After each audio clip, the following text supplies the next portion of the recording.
خۆشەویستانی کورسات دیون سڵاوتان لەبێ لەگەڵ هاوکارانم بێکەوە پانۆڕامایی ئەم شەوتان پێشکەشەکەین دۆخی هەرێمی کوردستان لە بەردەم کۆمەڵێک قەیران و ئاڵنگاریدا بە جۆرێک هاوڵاتیان چاوەڕوانی چارەسەرکردنی پرسەکانن بە جۆرێک ئێستا ئەمڕۆ لە هەندێک مێدیاکان نووسرا بوو وا چاوەڕوان دەکرێت ئەمڕۆ لیستی موچە دابەش بکرێت وە لە چەند ڕۆژی ڕابردووشدا من لێرە لەگەڵ ئەندامێکی ئەنجومەنی نوێنەرانی عێراق گفتوگۆم کرد باسی لەوە کرد کە لە عێراق لەو عێراقی کە پێمان وا بوو کە ئەوان دواتر سەیری ئێمە ئەکەن و شوێن پێکانی ئێمە ئەکەون عیبێ باسی لیستی موچە و هەواڵی موچە و لیست ئەوانە بکرێ بەڕاستی ئەڵێ ئێستا لەوێ کێبڕچی ئەوەیە کە بەڕاستی موچە زیاد بکرێ بۆ هەندێک فیئە ئەمە بابەتێکە و مەسلەی پرسە نیشتیمانیەکان و داگیرکاری بابەتێکی ترە کێمە بەردەوام ئەمانەوە قسەی لەسەر بکەین وە کۆمەڵێک کێشەی هەڵپەسێراویشێ ئەم شەو پانۆڕاما گفتوگۆ لەم بارەوەکە بە میوانداری هەرێک لە بەڕێزان بەڕێز سەرکوازات ئەندامی خولی پێنجەمی پەرلەمانی کوردستان بڕیارەکەمی شتر بگاتێرن و بەڕێز ئارام عەبدوڵڵا چاودێری سیاسی لە شاری هەولێر و لەگەڵمان سەرتا ئەسمەلای کاگارام ئەم کاتت باش سڵاوت لێبێ ئەمە پرسیاری ئەوە بکەم هەڵسەنگاندنی تۆ بۆ ئەو دۆخەی هەیە لە بوارە جیاجەکان لە بواری موچە و دواکەوتنی لە بواری لەشکرچێشی لە بوارە و دواتر ئەچینە پرسیاری فەرعی و تایبەتمەندەوە.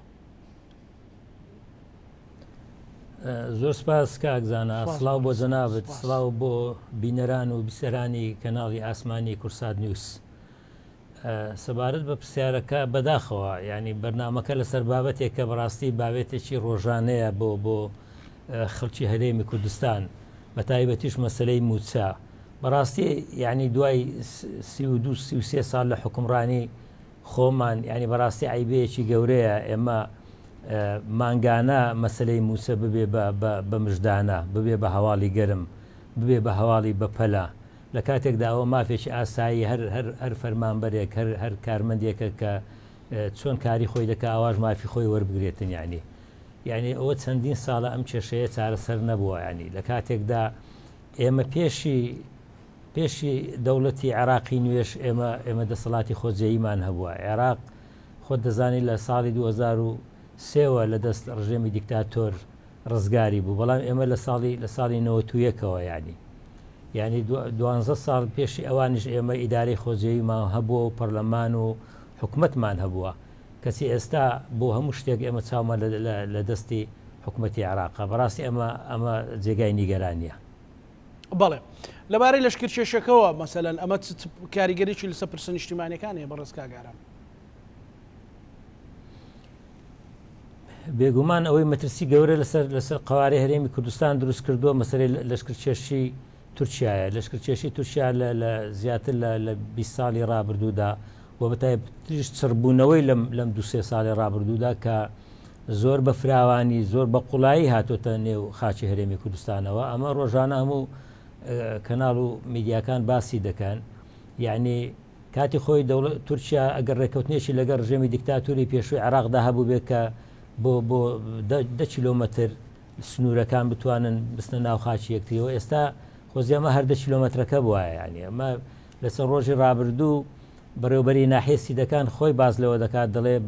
تورکیا بە قوڵایی 45 کیلۆمەتر هاتۆتە ناوچەکەی ئێمە لە کاتێکدا دان بۆش دادنێت کە هیچ بارگایەکی پارتی کرێکارانی کوردستان پکەکە لەو ناوچەیە نییە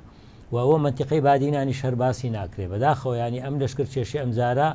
تەواو مەترسی دروست کردووە یعنی یەک لەو مەترسیانش کە هەیە ئەگەر هەیە کە ئالۆزیەکان ئەوەندە پەرە بسێنێ تەنانەت کاریگەری لەسەر هەڵبژاردنەکانی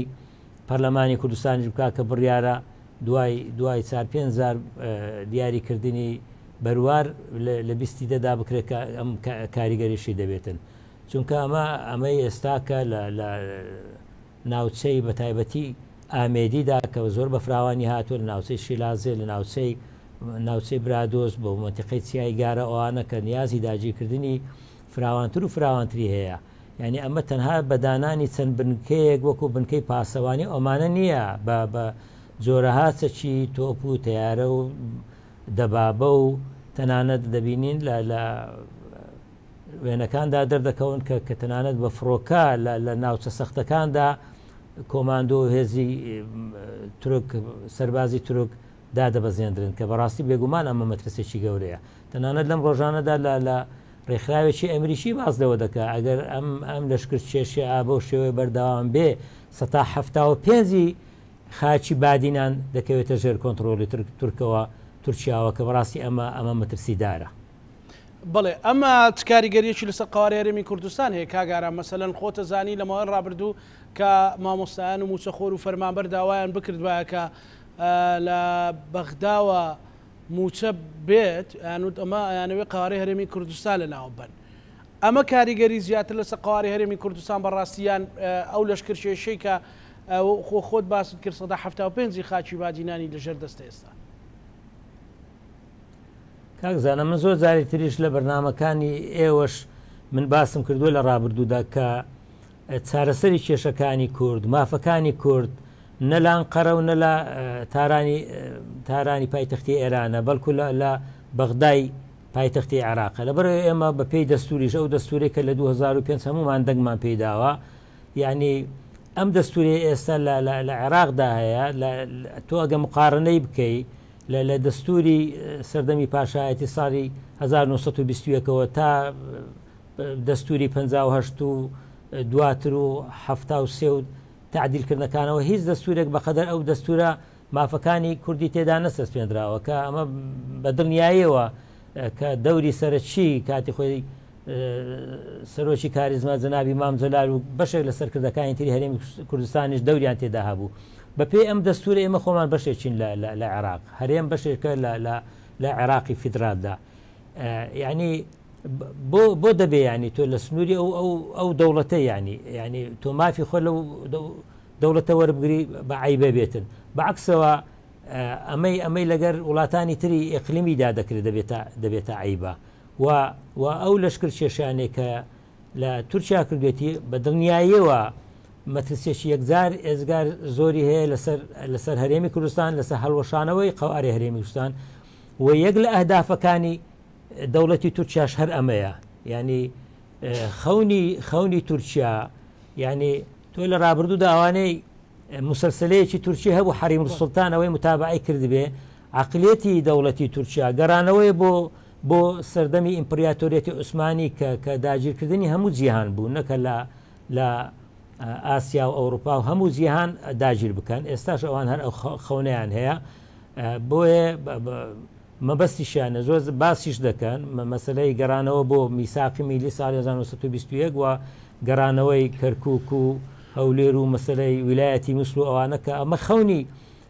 خەونی دەسەڵاتدارانی تورکیایە بۆیە بێگومان مەترسێکی یەکجار گەورەیە کە ئەمە ئەو مەسئولیەتەش بەڕاستی ئەوانەی بێدەنگن مەسئولیەتی گەورەیان دەکەوێتە سەرشان. بڵێ دەبێت چه بکرێت لە ئاستە میلیەکەی و لە ئاستە باڵاکەی مەسەلەن لە ئاستی حکوومەتی عێراقی ینی ئەوانەی پەیوەندیدارن چێن مامۆستا. بڵێ ئەوانەی پەیوەندیدارن ینی سەرەتا کورد خۆی ینی حکوومەتی هەرێم ینی حکوومەتی هەرێمە تا ئێستا لە بەرامبەر لەشکر کێشەکانی تورکیا بە هیچ شێوەیەک دەنجی لێوە نەهاتووە ینی ئەمە کاریسەیە بەڕاستی دەوڵەتی عێراق بە هەمان شێوە ینی سنوورەکانی هەرێمی کوردستان ئەمە ئەمری قەومی هەم هەرێمی کوردستان هەم دەوڵەتی عێراقیشە ینی حکوومەتی عێراقیشە ینی هەم هەرێمی کوردستان دەبێ لەسەر ئەم بابەتە بە جواب بێ هەم حکوومەتی عێراقیش بەڕاستی ینی بەداخەوان دەزار گومان ئێمە لەوە دەکەین واز دەکەین وەکۆی حکوومەتی عێراقیش ئەم سنووری هەرێمی کوردستان خاچی هەرێمی کوردستان بە خاچی خۆی نەزانێ بەڵام دەبێ ئەوەش بزانین خۆ لە عێراقیش هەموو لایەنە سیاسیەکان لایەنی سیاسی زۆرن مەرزنیە هەمیان لە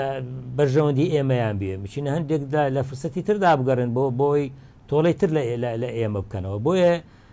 گرنگە هەم حکوومەتی عێراقی لەوانەیە ئەوانیش بیانوان ئەوە بێ کە ئەمە حکوومەت هەرێمی کوردستان حکوومەتی هەیە و پەرلەمان و لە ڕابردوودا و پەرلەمانی هەمان بۆ حکوومەتی بوو تا ئێستا بە بەیان نامەیەکیش ینی دەنجیان لێوە نەهاتووە ینی زۆر جار لەلایەن حکوومەتی عێراقیەوە دەسەڵاتدارانی عێراق ناڕزایی دەربڕیوە لایەنە شیعیەکان بە تایبەتی بە توندی قسەیان کردووە ئێمە خۆمان کە هێرشەکان لەسەر ئێمەیە لەسەر خاچی ئێمەیە قوربانیەکان لە ئێمن ینی دەیان و سەدان دەیهات لەو ناوچانە هەمووی لە دوای راپەڕینەوە ئاوادان کرابوونەوە ئێستا بە هەمان شێوە چۆل کرانەوە بە هەمان شێوە جگە لەوەی لە چەندین شوێندا ینی قوربانی فراوان هەبووە ینی قەتڵ و عام هەبووە ئەمە فڕۆکەی بێ فڕۆکەوان ئەمە قەسفی مەدفەعی و تا دوای ینی بەداخەوە ئەمە کاریگەری زۆری هەبووە و بە تایبەتیش ئەگەر بێت و هەرێمی کوردستان ینی لەگەی عراق باسی ئەم بابەتە بکە خۆشی ناڕزایی دەرببڕێ ینی لەگەر مامۆستاگەرم کاگەرم بەڕێستاوە چادیرێکی سیاسی یعنی ئەمە چ زەربەیەک لە قەزیە نیشتیمانیەکەدا لە پرسە نیشتیمانیەکەدا ینی هەموو ئەو خەمانە بێکەوە ینی ئمە باسی کۆمەڵێک مەلەفمان کرد بێ موچەیی لەشکرچێشی موچی هێزانامنیەکان هەمووانە چ کاریگەریەکی مەترسیداریان لەسەر ئینتیما و مەسلەی بیرکردنەوەی تاچی کوردی ئەبێت بێگومان هەموو ئەو ڕووداوە ناخۆشانەی یان لە بواری لەشکرچێشی تورکیا چ لە بواری خزمەت گوزاری لە بواری ئەو ناعادالەتەی لە حکوومەتی خۆمان لە هەرێمی کوردستاندا هەیە ڕۆحی نیشتیمان پەروەری نەهێشتۆ بەڕاستی ینی ئەمەی تۆ لە پێش ڕاپەڕین هەر هاوڵاتێکی کورد ینی چۆن بە چ قەنەعاتێکەوە لە بەرامبەر درندەترین ڕژێمی دیکتاتۆری بەعزدا وەستابەوە ئێستاوە دەبینین خەڵک ینی ئینتیمای نەماوە ئینتیمای نیشتیمانی و نەتەوەی نەماوە ئەوە دەبینی بە سەدان و هەزارەها لە لاوەکانمان گەنجەکانمان سەر هەڵدەگرن بە خێزانی دەڕۆن لە دەریای ئیجە و لەوێ دەخنچێن ینی ئەمە کارەساتە بەڕاستی هەم وەکو باسم کرد هەم مەسلەی بێموچەیی هەم مەسلەی ئیدارەدان و لە هەمووشی خراپتر ئەو ناعادالەتێکە لە لێرەدا هەیە جگەر لەوەش ئەتوو هاوڵاتی دەبینێت و بە بەرچاوی حکومەتەکەتەوە بە بەرچاوی دەسەڵات دارانەوە ئەمە ڕژێمێکی وەکو تورکیا فاشستی تورکیا دێ بەم شێوەیە دەوێت خاچی وڵاتەکە داگیر بکە ئەمان بێدەنگن کە ئەوان بێدەنگن هاوڵاتی قڕ بەسەر چی بکانی تۆ حکومەتەکە حزب سەرچیەکان دەبێت قیادەی ئەمیلەتیان کردو و قیادەی ئەمیلەتە بکەن ئەم میلەتە ئامادە بوو هەموو کاتێ بۆ قوربانی دانیش بەڵام کاتێک دەبینێت کە بەرپرسەکەی سەرۆکەکەی بێدەنگە ئەم چی بکاتن باش ئەگەر وڵات کاک ئارام کاک سەرکۆ بەخێر بێت ئێمە لە سەرەتای بەرنامەکە باسمان لەوە کرد لەشکرچێشی سوپای تورکیا هەیە لیستی موچێ مەسەلا ئەمڕۆ ڕاستە لیستی موچە ڕاگەیەندرا بەڵام لە ینی لە فەرمی ئەندە میدیای فەرمی نافەرمیش دووسرا وا چاوەڕوان دەکرێت ئەمڕۆ لیستی موچ ینی ئەوشی هاتە سەر یان لە ئانوساتێکی تردا لە ئانوساتێکدا قەرارە لیستی موچە ڕابگەیەندرێت لەشکرچێشی تورکیایە هێزە ئەمنیەکان 6 ڕۆژە لە بارودۆخێکی دەرونی و بێپارەی زۆر خراپدان ئەم دۆخە بەرەو کوێ و بۆچی ئاوای لێ هات کاکسەر تایبەتیش بەڕێستان لە خولی پێنجەم ئەندامی لیژنەی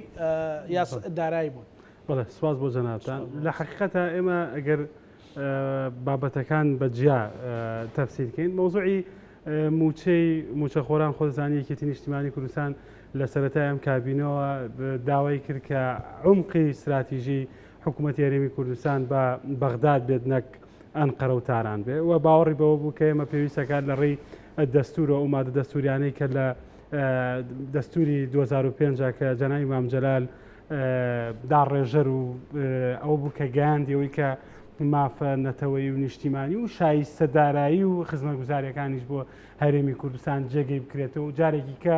نەبێتەوەی کە بەبێ یاسا بەبێ دەستور مافەکانی هەرێمی کوردستان یا خەڵکی هەرێمی کوردستان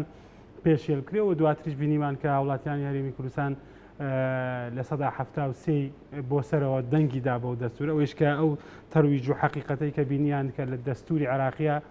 مافەکانیان پارێزرا بۆیە ئێمە لە سۆنگەی ئەمەی کە داڕێژەری دەستوری عێراقین و دەستورێکی خۆتزانی جەناب شارەزای دەستورێکی جامدە و توانای گۆڕانکاری گەورەی تیان نییە لەو مادانێک کە پێویستە بە هەرێمەکان کە ئەمە یعنی ئەمانێکی زمانێکی داوە بە هاوڵاتیان و بە هەرێمی کوردستان سەرڕای ئەوەی کە لە دوای 2013ەوە حکومڕانی لە هەرێمی کوردستان دەستی بەسەرای گیرا بەهۆی زۆرینەیەکی مزەیفەوە دەستگیراوە بەسەر هەموو دامەزراوە فەرمیەکانی هەرێمی کوردستان و خراپ بەکارهێنانی سەرچاوە و داهاتەکانی هەرێمی کوردستان بۆ خۆشگوزەرانی خەڵکی هەرێمی کوردستان و بۆ هۆی ئەوەی کە لە نعمەتەوە بێتە نەکبەتی بۆ هاوڵاتیان لەوەی کە موچیان لە کاتی خۆیان بدرێتەوە دەرەوەی موچە بتوان بژانەوە و ژێرخانی ئابووری و پیشەسازی و بازرگانی لە هەرێما باتە ناوەندێکی بازرگانی و بەرهێنان لە ناوچەکە کە بەڕاستی دیعای ئەمە کرا بەڵام لە ئاخیرا بینیمان بۆ ناوچەیەکی فەرامۆشکراوی داڕوخان لە ژێرخانی ئابووری و بینیمان لە بریەوەی کە بۆ بەرهێنان بکەین چەند میلیارد دلارێک بینینە هەرێمی کوردستان و لە ڕێگەی نەوتفرۆشتنەوە بینیمان ئێمە 32 میلیارد دلار قەرزار بووین لەسەر ئەمە و لەگەڵەوەیشدا موچەخۆرانی هەرێمی کوردستان زیاد لە 21 موچەی پاشەکەوت کرا و لێبڕین و دواکەوتنی موچیان هەبوو کە ئەمەش ئەو سیاسەتایی کە حکومڕانی لە هەرێمی کوردستانە ناهاوسەنگی لە دەستدا بوو ئەم ناهاوسەنگیش بۆ ئەوەی کە دەست برن بۆ سەرچاوی ژێر زەوی هەرێمی کوردستان و ئەو بکە نەوت هەرێمی کوردستان بە بەتاکلایەنە و بە ڕێکارێک کە دروستکردنی بە هەشتێک بوو بۆ خەڵکی کوردستان بینیمان نەتیجەکەی چی بوو و یەکێتی شەڕێەوەیە کرد کە پێویستەکات ئێمە چۆن لە 2007ەوە بودجە لە عێراقەوە دێت موچە دێت بژانەوەی ئابووری دێت جادە و ڕێگەوبان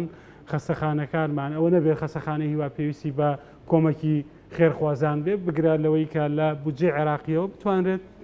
هەموو پێداویستەکانی بۆ دابین کرێەوە ئەمانە هەمووی ئەوە بوو کەیکەتی شەڕی بووە کرد خۆشبەختانە ئێستا نەتیجەیەکی هاتوتە دەست نەتیجەیەکی باشە کە هەم پارتی دیموکراتی کوردستان کە بۆ زۆرینە مزەیفەی کە بەسەر حکومڕانی هەرێمی کوردستان هەیبوو بەوەی کە بەو تەزویراتی کەی کردوانی زۆرینەیەک بەدەست بێنێت لە ناو پەرلەمانە و حکوومەت و سەرۆکاتی هەرێم و پەرلەمانیشی بەدەستەوە بێ قەناعەت بێنین واقعەکە و خەڵکی هەرێمی کوردستانیش قەناعەت بۆ بێنن کە پێویستەکان لەگەڵ بەغدادا ڕێکردن ئێستا ڕێکەوتێکی گشتگیر کراوە دوایەوەی کە هەناردەکردنی نەوت ڕێگری لێکراوە ئەوە بوو کە سەرچاوەیەکی ئەساسی هەرێمی کوردستان وەسێنرا ئیجبار بوون و قەناعەتەکەی ئێمە کە ڕێگە ڕاستەکە یەکێتی هەڵی بژارد بوو هاتنە سەرەوە ڕێگە ڕاستە بەشێکی زۆری پەیوەستە بەو داتا زۆرانەی کە بەداخەوە ئێمە هێزی پێشمەرگا ئەو کاتە کاک مەسعود بەرزانی کە سەرۆکی هەرێم بووە ئێستا سەرۆکی پارتی دیموکراتی کوردستانە لە سەرۆکی هەرێمەوە تاکو مۆزەفێک تا مامۆسایەک تا کارمەندێک تا کەسێک هەمومان پێشمەرگەین و لە نووسراوە فەرمیەکانی حکومڕانیە پێشمەرگە سمبولی نیشتیمانیە ئەمانە هەمووی قسەکەم لەسەرەوەیە ئێستا بە قەناعەتی ئێمە بەشێکی زۆری موچەخۆران نەجاتیان بوو لەو دواکەوتنی موچە و لێبڕێنی موچە و پاشەکەوتکردنی موچە ئەبینین بۆ نمونە موچەی شارستانیەکان خانەنشینی مەدەنی ئەمانە لە کاتی خۆیان بەغداد کە ئەو لیستە پاکە هەیە ئەینێرن و موچەکانە نێرن بینیمان ئەم چەند مانگی ڕابردوو بەم شێوازە بەڵام کێشە ئەساسیەکەوەیە کە لە ژێر ناوی هێزی پێشمەرگا و ئەوەی کە ئێمە باسیەکەین و ئەو واقع سیاسی کە گۆڕی لە هەرێمی کوردستانە لە هاوسەنگی دروست کردبوو ئەو بووکە لە ڕێگەی هێزەکانی دەرەوەی خەڵکی هەرێمی کوردستان ئەو خەڵکانەی کە بۆ نمونە ئێمە هەمانە برای شەیدە کە سوکاری شەیدە مامی شەیدە کوڕی شەیدە نازانم چی شەیدە ئامۆزای شەیدە خاڵۆسا کەسێک نییە لە وڵاتی ئێمە کەسێکی شەید نەبێ یا قوربانیەکی نەدابێ تاعین نابوون دانا مەزران گەنجەکانی ئێمە داواکەین ئەگەر 100 کەس دامەزرێت سەرەکەی 2000 کەس داواکە بەڵام بینین بە ئێرانی و بە تورکی و بەمانە هێزیان دروست کردووە و ئەم هێزایش لە ڕووی قانونی هەرێمی کوردستان و لە ڕووی دەستوریشە بەڕاستی ئەمە هێزانە نابێ هێزی پاراستنی هەرێمی کوردستان یا هێزی پێشمەرگە من چونکە لە هیچ چالاکیەک و پاراستنیەکی هەرێمی کوردستان و دەستکەوتەکانی حکوومەتی هەرێمی کوردستانی بەشدار نەبوونە هەموو ناهەمەتی و دەردەسەریەکە بۆ ناوخۆ ئاسایشە زێرەڤانیە بەرگری فریاکەوتنە هێزەکانی هەشتایە هێزەکانی هەفتا بوو ئەمانە بوونە سنگی خۆیان ناوەتە گولەوە لە قوڕ و چڵپاوی سەنگەرەکانی پێشمەرگا لە مەخمور و لە کەرکووک و لە تەلوەرد و لە خانەخینا شەڕیان کردو بەڵام ئێستا بەم شێوازە مامەڵەیە کرێت و باجی ئەمان باجی ئەو لیستە کاکسەرکۆ بە ڕێزدەندامی پەرلەمانی یەکێتی بوویت لە یەکێتی دڵنیایت کە مەسەلەن خەتاینە لەو مۆزوعەیە من نەک ئەوەی کە دڵنیام ئێمە بە دوواداچوونمان کردووە ئێمە بەبێ ئەوەی کە ئێستا بوونێتە بەشێک لەوەی کە لە ماوەکانی ڕابردووە لە پەرلەمانیشە ڕخنەگرێک بووینەوە داکارێکی سەرسەخت بوون یەکێتی فێریکردن کە بە ئازادانە مامەڵە بکەین و دوای کێشەی موچەخۆران و بینیمان کە لە ناو پەرلەمانە چیمان بۆ مەوزوعی موچا کرد چ فشارێکمانە خست و لەگەڵشدا بۆ هێزی پێشمەرگە کە خۆمان بەشێک بووینە لەو موئەسەسەیە بۆیە بە دوواداچوومان کردووە لەگەڵ هێزی هەفتا لەگەڵ هێزی پشتیوانیا قسەمان کردووە لەگەڵ هەواڵگیری پێشمەرگا قسەمان کردو بەڕاستی ئەگەر ئێوە بەشێکن لەمە ئێمە خۆمان دێنە سەر شاشە قسەتان لەسەرەکەین ئەوانەڵێن بەم شێوازە ئەمە دیوانی چاودێری عێراقی هاتووە هێزەکانی هەفتە لیستی پێشکەش کردووە هێزی پشتیوانی دوو تەقدیمی کردووە و ئەو فرقانەی کە دروستەکرێت و ئەو لیوان مشتەرەکانەی کە وەزارەتی کە بەدەستی یەکێتی نیشتیمانی کوردستانەوەیە وەزارەتێکە کە هێزی چەکداری تایە هەمووی لەم سەردەبات لەم حکومڕانیە تەنها دەستکەوتێک شانازیەک هەبێکەوەیە کە وەزارەتێکی مدەڕەبی بە پشتیوانی هاوپەیمانان و ئێستا ئەویشمان تەسلیم کردو یەک لە کێشەکان لە ڕاستی ئەو هێزی بیانیەکان لەناو هێزەکانی هەشتا و ئەوە بووە کە چونکە دڵنیاییەکەمان لەوە وەرگرتووە کە شتەکان بە چاوی خۆمان بینیمانە کە چۆن تەسلیمی دیوانی چاودێریان کردووە چۆن ئامادەییان پیشاندا و ئەبینین نوێنەرەکانی یان ئەوانەی کە بەرپرسەکانی هێزەکانی هەفتە دێنە سەر تەلەڤیزیۆن کە ئێمە دژی ئەم ناعەدالەتی و ناحەقەیە کە بە قوت و ژیان و گوزەرانی هێزەکانی پێشمەرگا هێزەکانی ئاسایش کە بەڕاستی ئەوانن کە ئەمان پارێزن لە تیرۆر ئەمان پارێزن لە مادەی هۆشبەر ئەمان پارێزن لە پلانی دەرەکی یان ناوەکی کە ژیان و گوزەرانی کۆڵان بە کۆڵانی ئەمانە نادرێت بۆیە یەکێتی نیشتیمانی کوردستان لە ڕووی عملیەوە کە بەشێکی ئەمانە لایەنگرین یان لەژێر دەسەڵاتی یەکێتی نیشتیمانی کوردستانە ئەمانە هەموو لیستەکانی تەقدیم کردووە خەلەل لێرەوە نییە خەلەل لە شوێنێکی کەوەیە و هەم بەغدا دەزانێ و هەم حکوومەتی هەرێمی کوردستان دەزانێ و هەم وەزارەتی داراییش ئەم حەقیقەتە ئازانێ باوەڕمان وایە کە ئیتری ڕێگەیەک نەماوە چونکە ئەمان حکوومەتی هەرێمی کوردستان و سەرۆکی ئەنجومەنی وزیران وەزارەتی دارایی نایەوێت لەو داهاتی کە دەستێکەوێت لە داهاتی ناوخۆیی مە 320 میلیارد دینار داهاتی ناوخۆییمانەیە لە پەیوەستە بە باج بە ڕسومات بە گومرگ بە هاتوچۆ ئەمە تاکوێسێک دیناری سرف نەکراوە بۆ موچە ئێستا بۆشی باسەکەم بۆچی باسی سەرف ناکەن ئێمە ڕۆژانە 320,000 بەرمیل نەوت بەرهەمەهێنین و ئەیفرۆشین و لە بازارەکانە بە 28 دلار بە 43 دلار کەمتر لە بازار ئەیفرۆشینەوە کە ئەمە بینی کۆمپانیا حیزبێ زەبەلاحەکانی بواری ئەوەی کە لە هەولێر دووەکە هەیە لە خوورمەڵا هەیە لە عینزالا هەیە لەوەی کە بۆ لاناز و کار بەکارێنرێ و دواترە فرۆشرێتەوە کە بینیمان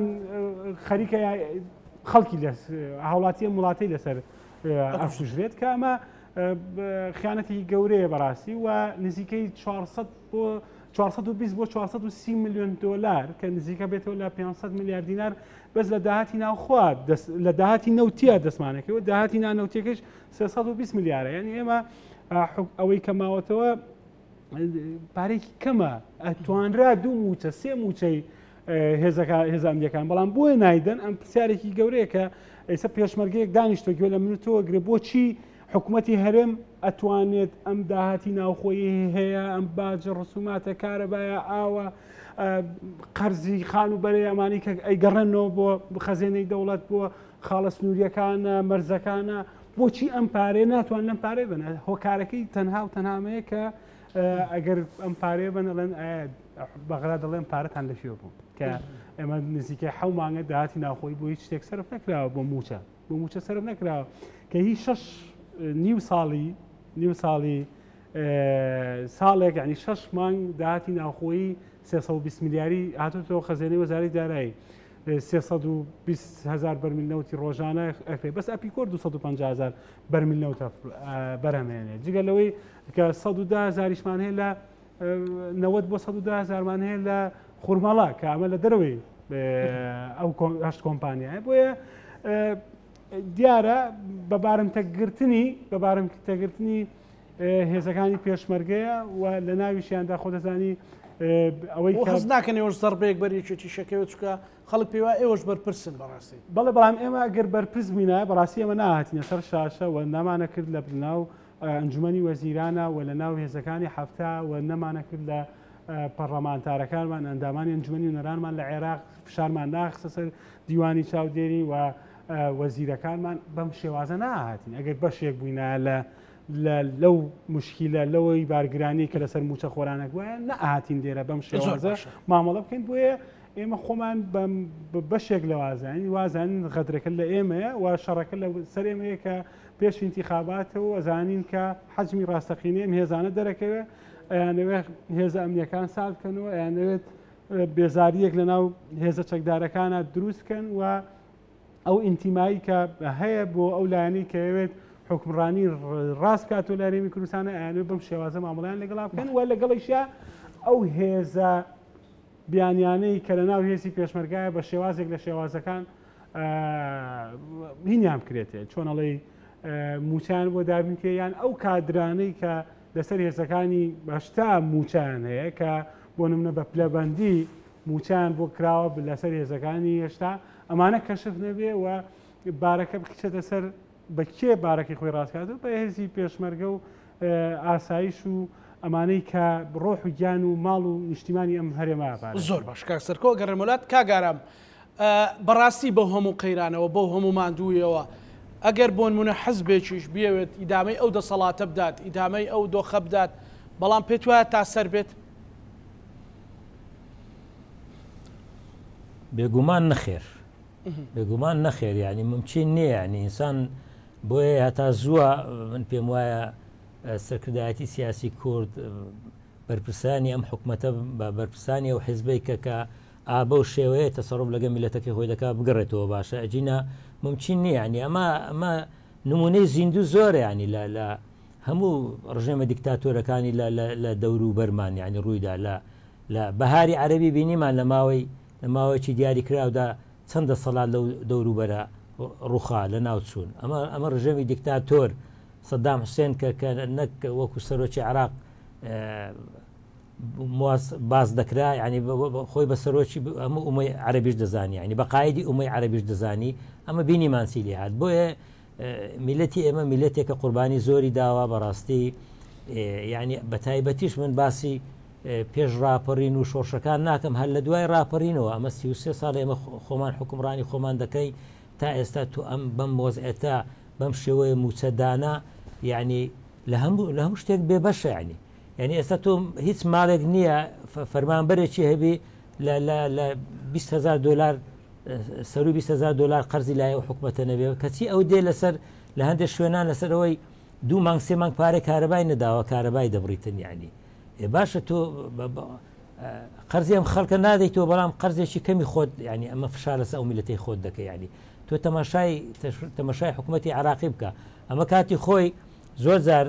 بەتایبەتی لە حکوومەتی هەرێمی کوردستان بەتایبەتی لە هەولێر زۆر جار باس لەوە دەکرا کە عێراق بێن لە پێویستە چاو لە هەرێمی کوردستان بکەن ینی دوای پرۆسی ئازادی عێراقوانە ئەمە بەڕێز مالیکی بە برادێکی هەرێمی کوردستانی گوتوێت زانن ئەوە مانای چی یعنی ئێمە بین چاو لە ئێوە بکەین ینی بین وەکو ئێوە سەرەتا چەند ساڵێک شەڕی ناوخۆ بکەین دوایە دەست بەسەر قوت و پارێم خەڵکەدا بگرین و خەڵکەکە ڕزیل بکەین ئەمەیە ئەگەر بێت و ئێمە بێن چاولێکردنە لە هەرێم ینی بەڕاستی ئەمە چاولێکردنە لە هەرێم ئەمە قسەی بەڕست نووری مالیکی بۆ کە بە کەسێکی دیاری هەرێمی کوردستانی گوتووە ڕاستی بۆیە حەقا ینی بینەوە سەرخۆ لەوە زیاتر ئەم خەڵکە ماندوو نەکەین ئەم خەڵکە قوربانی زۆری داوە جەنابەت تازە لە سەرەتادا باست کرد هیچ خێزانێکی کورد نییە خاوەنی شەهید نەبێ لە شەهیدی دەرەزەیەکەوە بۆ دەرەزە 2 3 و 4 و ئەم هەرێمی کوردستانە ئەم کوردستانی ئێمە زیاتر لە 4500 دەی تەخت کرا یعنی دەیان هزار شەهید و ئەنفال و کیمیاباران و لە هەموو ناوچەکانەوە بگرا ینی ناحەقێکی گەورەیە بەڕاستی ئێمە بەو شێوەیە تەسەڕف لەگەر میلەتی خۆمان بکەین یعنی خانە نشینان کە سوکاری شەهید و ئەنفال کراوان بەم شێوازە موچە وەردەگرن تو دەزانی ئێستا لە عێراق موچەی خانە نشینان وەکو کرەی خان و مقدمە دەدرێتن یعنی ئەمە ئێستا ئەمڕۆ نۆی حوتە لە یەکی حوتەوە موسەی خانە نشین دراوە کە ئێمە ئێستا مانجی 6 هێشتا نەدراوە ینی مانجێکیش لە جگە لە تاخیر بوونەکە مانجێکیش بە بەردەوامی لە پێش هەرێمی کوردستانە ینی باشە سەرکۆی ئیشارەتی پێدا ینی ئەم هەموو نەوت فرۆشتنە ینی دوایەوەی نەوتیش بە پێی بڕیاری دادگای پاریس وەستێنراوە تا ئێستا لێرە بە قاچاق نەوت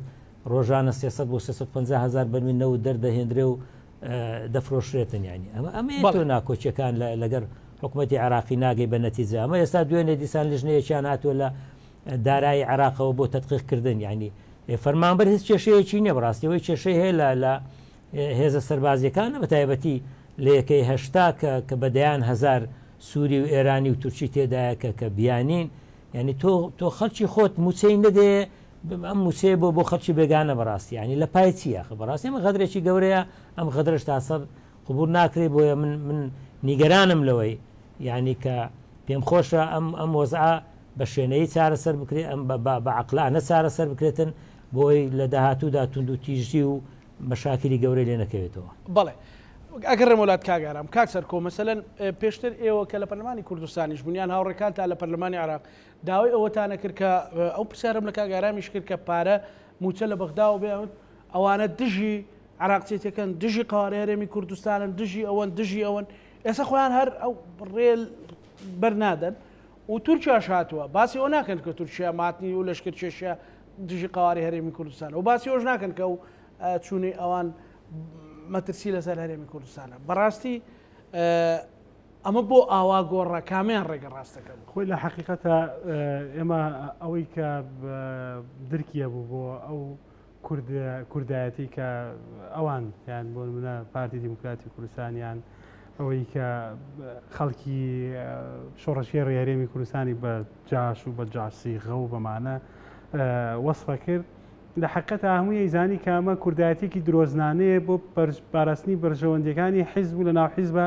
بنەماڵە و لە ناو بنەماڵە بۆ چەند کەسێک کە ئەمە ڕوون و ئاشکرا بوو یعنی لە حقیقەتی دەرکەوت و خۆدەزانی ئێستا کردویانتە ڕێکانیەوە مامە چێت برازات چێت کوڕە ئەچێت یعنی خۆ خەتی هەولێر بەغداد بووە بە تاوین سلێمانی یعنی ئەوەندە سریع بووە ڕێگاکە و هەموو ئەمان بینی یعنی کە ئەمەی کە دەوڵەتی کوردی دروستە کرد ئێستا هەبینین بۆ ئەوەی تەمینی دواخستنی هەڵبژاردن یا تەمینی دانانەوەی سەرۆکی حکوومەت وەربگرێت چ شێوازێک بە چ شێوازێک ئەچێتە بەغداد و ئەم هەموو ئینانی ڕووی ئەوانەی سپی کردەوە کە خۆیان قسەیان پێ کرد واقعەکە وەکو بارانێکی لێزمە چۆن سارەیە قوڕاوی گرێت بە قوڕ سوغێکی بەڵام ئەمان ئەم کوردایەتیەکەیان بەم شێوازە بوو کە بارانێکی بە لێزمە دێ و خۆیانەکە نەمەترسی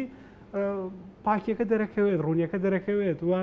قەرار نەبوو لە حقیقەتی قوارێ هەرێم بێکە هەموو جارێ بە دڵنیاییەوە بەڵام خۆی ئێستا بە شوێن پێکانی یەکێتی نیشتیمانی کوردستان و سەرۆکی یەکێتی ئاڕۆنەوە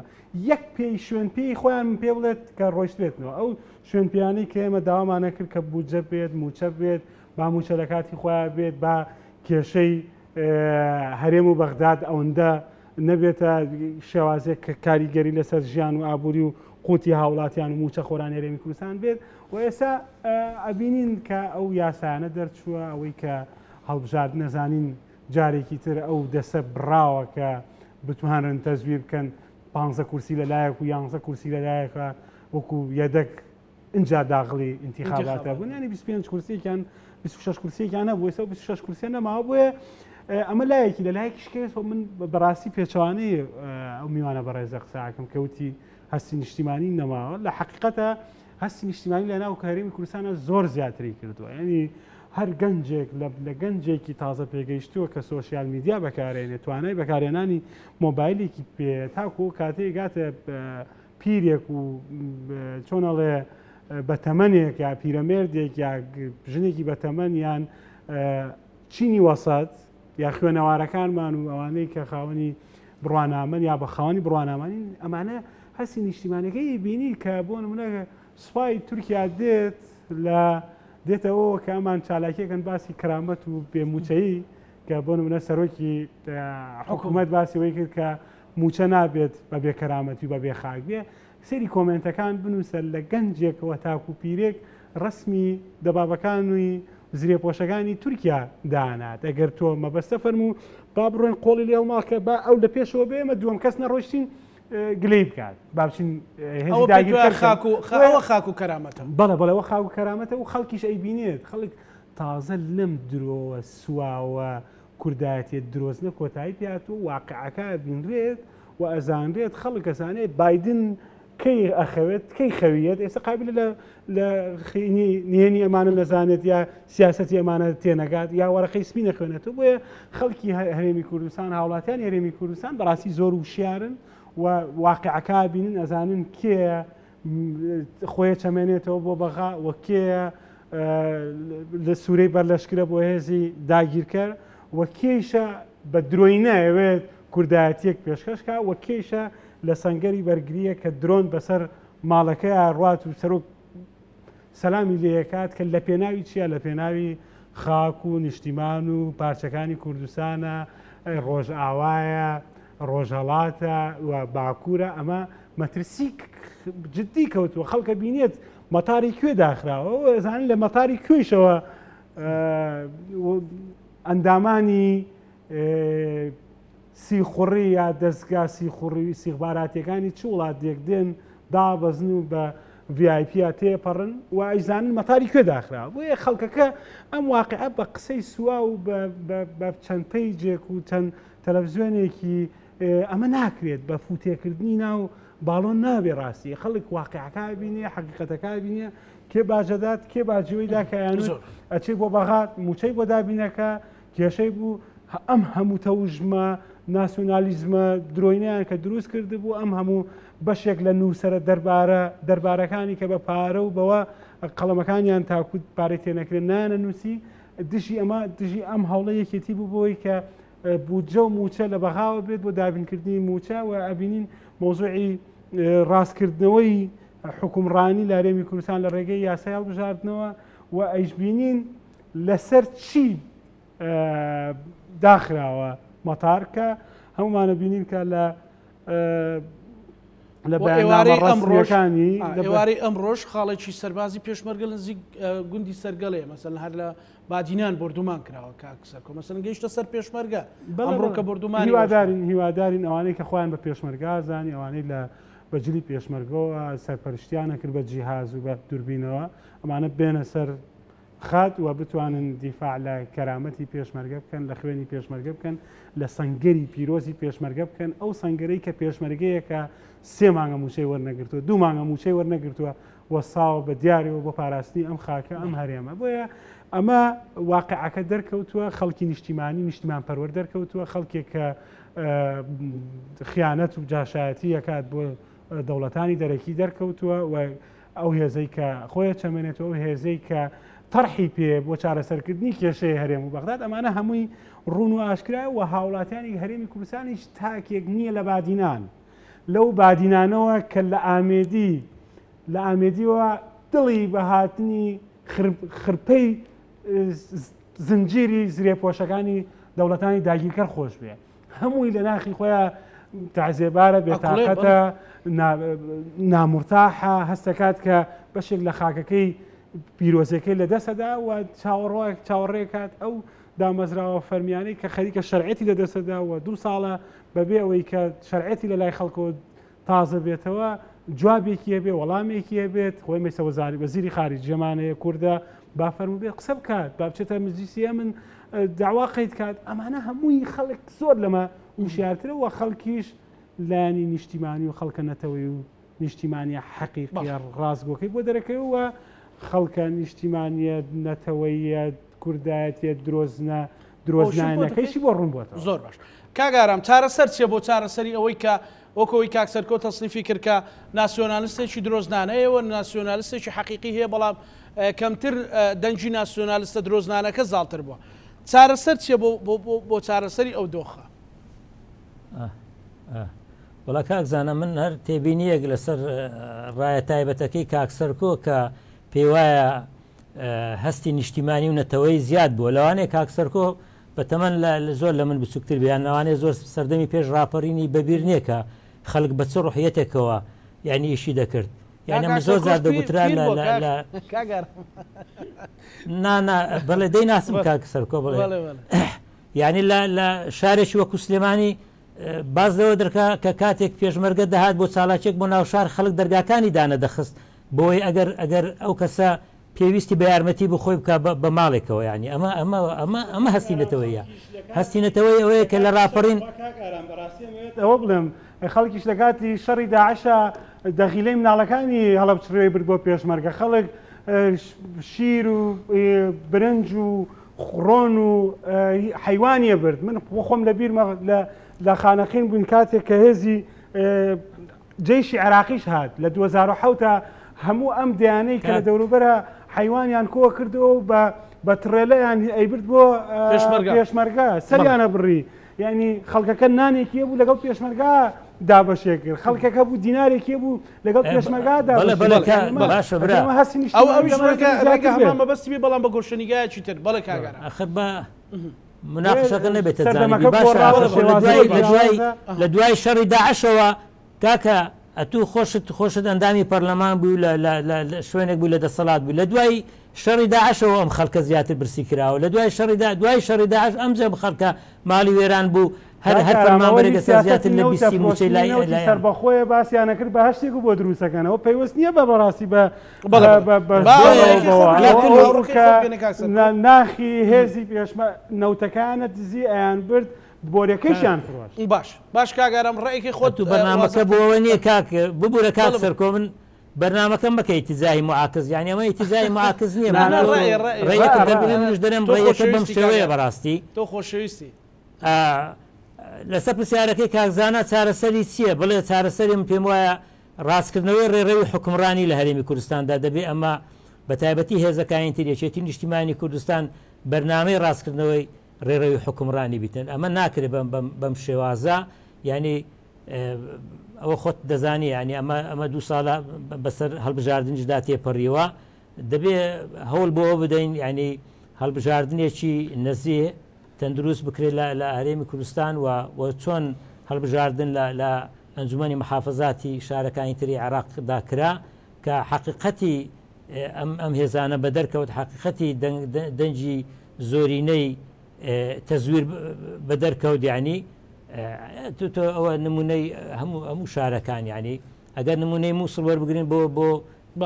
هێزی حکومڕان پارتی دموکراتی کوردستان بینیمان لە 12 کورسی ئێستا 4 کورسی هەیە تەنانەت لە یەک ڕۆژدا 11 پۆستی لەدەستدا یعنی من مەبەستەوە نییە حەز بکەم چلایەنێک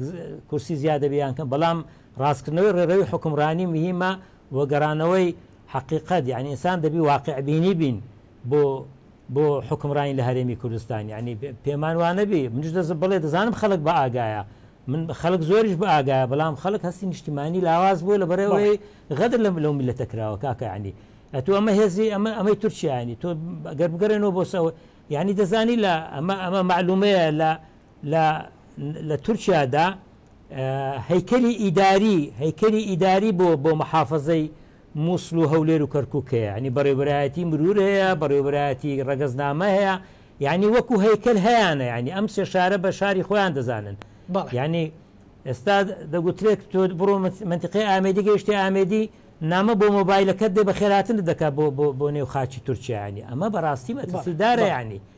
ینی مەترسیدارە ینی دەبێت لایەنە سیاسیەکان لایەنی حکومڕان بێنەوە سەرخۆ بڵێ سوپاس دەکەم دو سەرنجی کاکسەرکۆ بە کورتی وەڵام من داواکەم کە لە حکوومەت هەرێمی کوردستان و لە وەزیری وەزارەتی